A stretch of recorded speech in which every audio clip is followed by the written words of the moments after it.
హైదరాబాద్లో హైటెన్షన్ కేబుల్కు మంటలు. కొన్ని నిమిషాల్లోనే రాయదుర్గం మియాపూర్ ఫీడర్ ట్రిప్. పలు ప్రాంతాల్లో నిలిచిపోయిన కరెంట్. యుద్ధ ప్రాతిపదికన స్పందించిన సిబ్బంది. ప్రత్యామ్నాయ మార్గాల్లో కరెంటు పునరుద్ధరణ. ఎన్నికల ముందు రోజు ఘటన జరగడంపై అనుమానాలు. బరి తెగించిన దుర్మార్గులంటూ డిస్కమ్ ట్వీట్. దర్యాప్తునకు ఆదేశించిన ట్రాన్స్కో జెన్కో సిఎండి రిజ్వీ. ప్రమాదమా కుట్ర అనే కోణంలో పోలీసుల విచారణ. ఇదంతా ఇప్పుడు ఓటర్లను మభ్యపెట్టడానికి, తమ ప్రభుత్వానికి బెనిఫిట్ చేకూర్చడానికి ఈ కుట్రపూరితంగా రాసుకొచ్చిన వార్త. ప్రమాదం జరిగిందనేది 100% నిజం. జరిగింది మియాపూర్లో. ఏమంటాడు? యుద్ధ ప్రాతిపదికన స్పందించిన సిబ్బంది అంటాడు. స్పందించకపోతే కాలిపోయేదాకా చూసుకుంటుంటారా?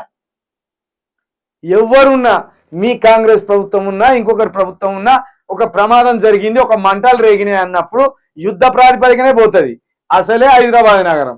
ఒక బిల్డింగ్ నుండి ఒక బిల్డింగ్కి మంటలు అండుకొని ఆగమయ్యే పరిస్థితి ఉంటుంది. తలగబడిపోతానంటే తలగపడిపోని బిల్డింగు. ఒక రేవంత్ రెడ్డి ముఖ్యమంత్రి ఉన్నాడు కాబట్టి యుద్ధ ప్రాతిపదికన స్పందించి ఆయన కూడా ఉరికి, ఆయన కూడా నీళ్లు కొట్టుకుంటా ఆడ ఉన్నాడు అన్నట్టు రాసుకొచ్చిండు.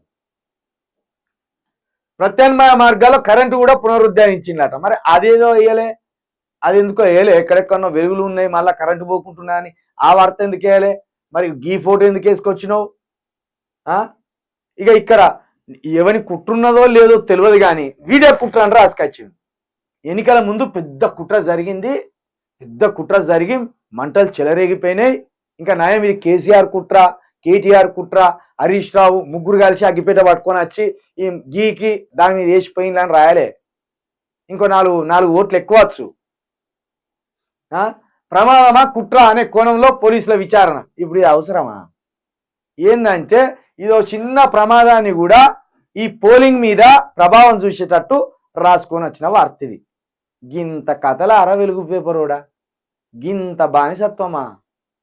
ప్రతిదాన్ని ఎన్నికలకు చుట్టి ఇది కుట్ర అని మళ్ళీ కేసీఆర్ మీద ప్రతిపక్షాల మీద అనుమానం వచ్చేటట్టు ఇట్లా రాసుకొచ్చిండు.